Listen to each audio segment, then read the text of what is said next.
you and Chris go visit Karen's house. She lives very close to Zach and Tori's house. Yeah.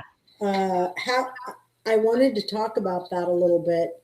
Matt said you're probably weirded out, and I don't know. It was kind of a interesting scene. Could you tell us a Are little we talking more? about the couch thing too at this thing? Yes. Let's just wrap go that all there. into one. Yeah. Let's wrap that into one. So wait, let's frame that. So Karen came out, and you were sitting next to Chris on the chair, Yeah. and she made the comment, "Well, I guess Amy didn't want to sit by me." But tell the audience why you sat next to Chris, not on his lap. You didn't sit on his lap. It was a big enough chair where I just kind of sat on a corner of it. Yes, yes. So tell us, why did you sit there? Why didn't you go sit on the couch? Because you explained this to me, and I thought this was worth sharing with everybody. Yeah. Well, I mean, was I a fan? There was no reason for me to see Karen's house. I mean, there's no connection. It's not like we're best friends or we have a friendship going on or anything like that. But maybe I justified it in myself. But one of the reasons I did go is because, you know what? Matt has chosen her for a long time. She is a part of the family dynamic. The family dynamics. And she may have the grandkids. I'd like to know where they're staying, or if I pick them up and maybe have them come to my house, or you just never know what life will give or what's needed. Right. And so I thought, well, I should go, and it'll be good to go and figure out, her place. And I'm kind of surprised why she has a place.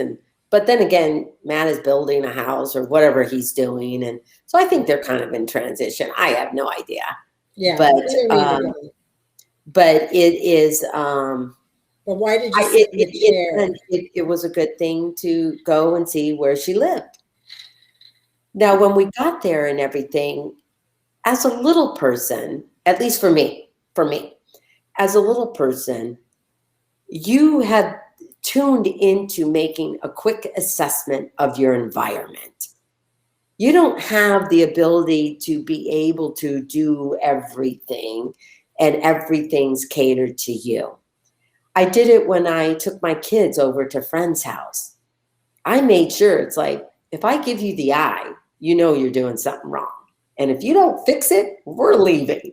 Yeah. I wanted to make sure, because I can't help in the kitchen. The kitchen is, there's tall counters and average size. It's like I can't help out, but I wanted to make sure that my kids didn't leave a mess. My kids were on their best behavior, so that I didn't become like an inconvenience or a hassle of having someone invite me over.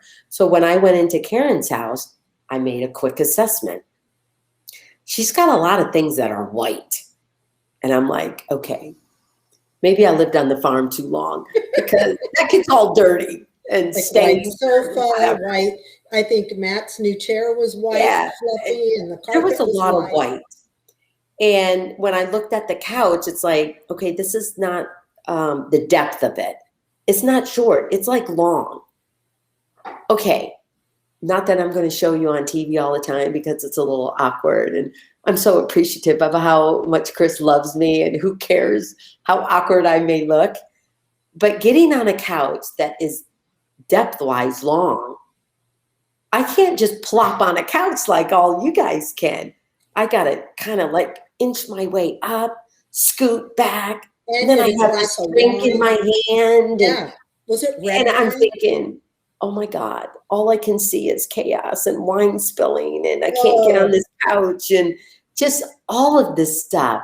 So just to ease in that environment, I assessed the environment, said the couch is off limits. This is not an easy thing for me to sit on. And things that we take for granted. So again, this was totally worth mentioning. So and so Chris's chair was something that I could just back into, just kind of scoot on the little corner of it. And, and so to me, it was just a way for me to It had nothing to do with not sitting next to Caryn or any of that. But for me, it made me a lot more comfortable to ease into it and just have a conversation, which the episode didn't share a lot of the conversation that we had, but we had some really good conversations about, Chris and I dating, obviously, Caryn dating or being with Matt for a long time. Just, what does that look like from their perspective, average size little person. And then we got into a big conversation about, Jackson going to school and some of the things that he came back with and things like that. So anyway. Well, I'm glad you shared that with everyone, because when you said that to me, I was like, oh, we need to get the word out there. You go into a room, and again, you know what? I would agree with some people. There are some people that are rude on here because I am not jealous of Caryn. Believe me, I am not jealous of Caryn. I've got my own life. She's got her own life. We are with who we are. And so, anyway. Yeah. And, go on. And both parties are happy and moving on. So, good call. Okay. Well, the thing is, we're still adjusting we're happy in our life, but we're adjusting when it's like all four of us together. Mm-hmm. Or for me, I am. Someone said it's sad when you have to explain yourself, but in that situation, I'm not a little person. So for me to walk into a room, I'm not thinking the same things you are. And for you to bring that to the surface, when I go out with you from now on, I'm going to think of those things. The other thing is, I didn't know that, she may have been thinking that, and it doesn't really cross my mind because there is so much I have to think about, not just that situation going over to her house, but when I go out to a restaurant or when I go over to other friends' house or when I go out in public and stuff. Mm-hmm. Most of the time, I make a quick assessment because it's kind of scary. I mean, I remember this time in New York. I think what the show was going on, I can't remember. So I'm like, why was I in New York? I was by myself. No one was with me. I don't even know why I was in New York. But anyway, I was in New York. Well, I was in Times Square. I mean, there's a lot of people there. But I knew where I was going because I wanted to make sure, don't look like you're lost or you need help. Yes. Or you're vulnerable. Anyway, I was, crossing the street or where, one person saw me. Well, she screamed. She was frightened. What? She said stuff at me. I can't even remember what it was. Oh but my gosh. The only thing that I could think of was, this situation isn't going well.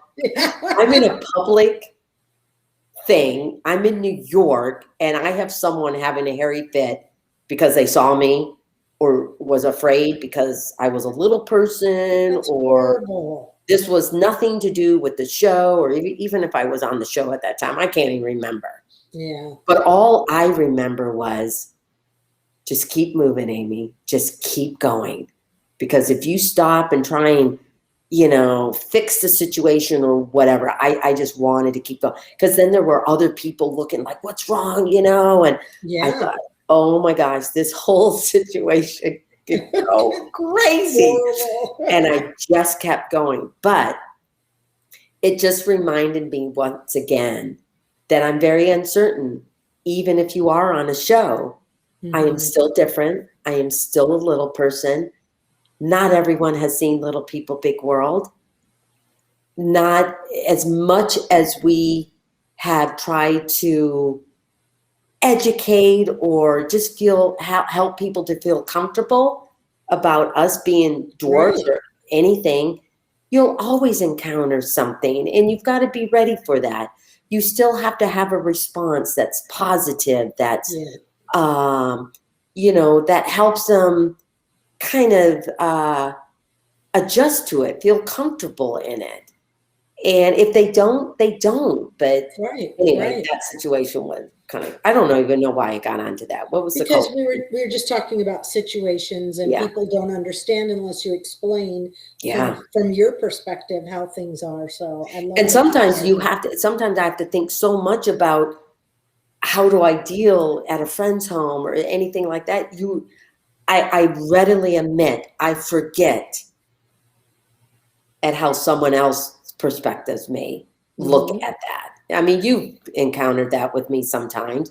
Until you bring it up, I'm like, oh my God, that was like the What's furthest happening thing. here? That was the furthest thing from my mind. Right. Because And it I comes off. strive, because I strive to like make it easy and comfortable, but sometimes you end up not doing that.